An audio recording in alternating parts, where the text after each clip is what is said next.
Hi guys, welcome to the Future Drive Academy. If you're returning Sabi, welcome back, and if you're new here, please hit the subscribe button to join the online academy. This is a space for education, empowerment, exchange, engagement, and everything academics. So in today's video, we're gonna go through functions, but before we do this together, pause right here and try it out. Great, now let's do this question together. So we are given a hyperbolic function, h of x is equal to -3 divided by x minus 1 plus 2. And the first equation says, write down the equation of the asymptotes of h. So since we're given a hyperbolic function, we know that the general form for our hyperbolic function is h of x is equal to a divided by x minus p plus q, where your p and your q, these are your asymptotes.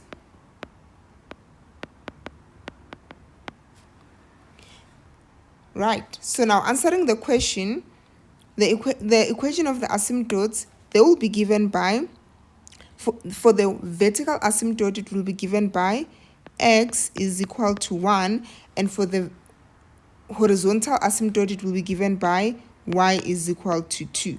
So we say this is your vertical asymptote and this is your horizontal asymptotes.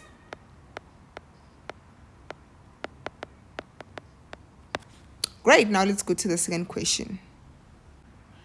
I'm going to question 4.1.2. It says determine the equation of the axis of symmetry of h that has a negative gradient. So we have two types of equations for the axis of symmetry, which is y is equal to x minus p plus q, and the next one, y is equal to -x plus p plus q. So this one is the one that will give us a negative gradient,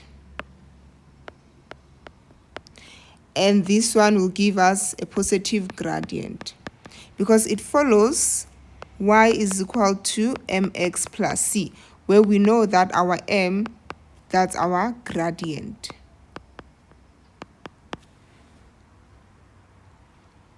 All right, now let's determine the equation of the gradient given this equation.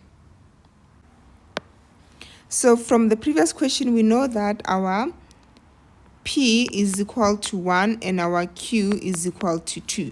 So that means that y is equal to -x plus p plus q. We're just going to substitute your 1 and 2 into this equation. So that means that y will be equal to -x plus 1 plus 2. Simplifying this equation, our final answer will be y is equal to -x plus 3. This will be the equation of the axis of symmetry that has a negative gradient.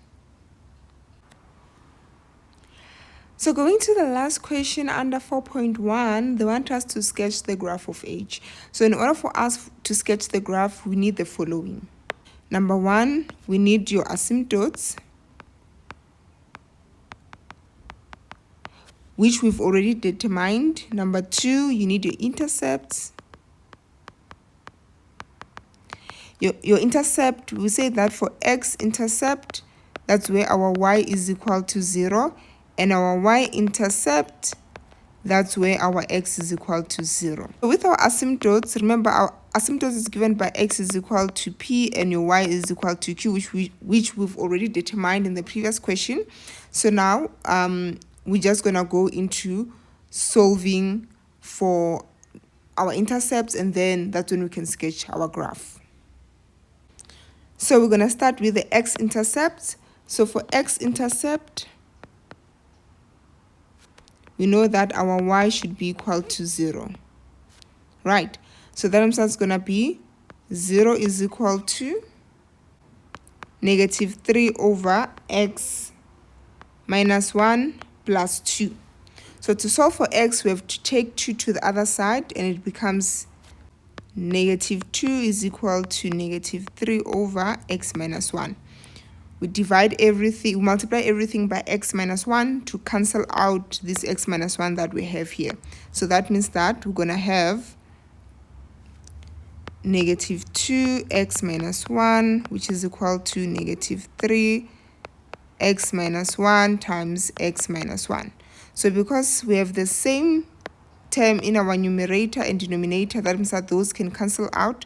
So that means that your final answer after simplifying will be negative 2x minus 1, which is equal to negative 3. So now let's simplify. So it's going to be 2 times x, which is going to be negative 2x. Then 2 times negative 1, that's going to be positive 2, which is equal to negative 3. Remember, we're trying to solve for x, so our main goal is to have x alone on the left-hand side and to have our constant on the other side. So to continue simplifying our equation, we're going to have negative 2x is equal to negative 5, because when 2 goes to the other side, it changes its sign to be negative. Negative 3 minus 2 gives you negative 5.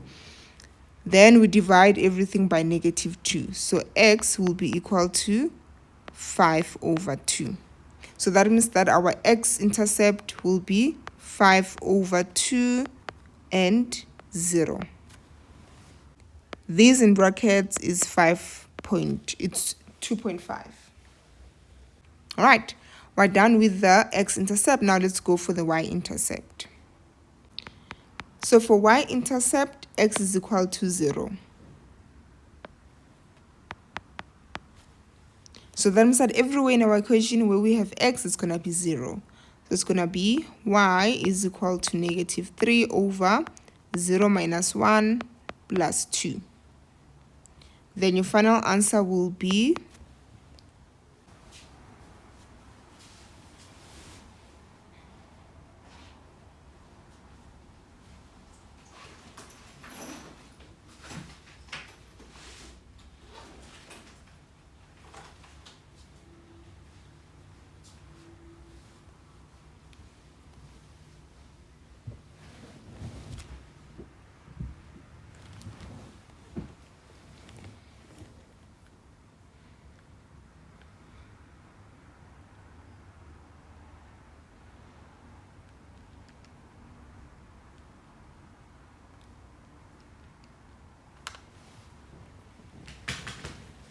So your final answer will be 5. That means that your y-intercept will be 0 and 5.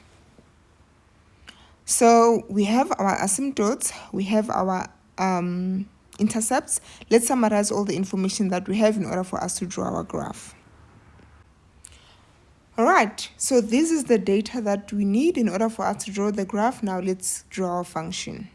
So now let's draw our function. So in order for us to draw our graph, we're going to start by plotting our intercepts. So x is equal to 1. That means that our vertical asymptote will be here.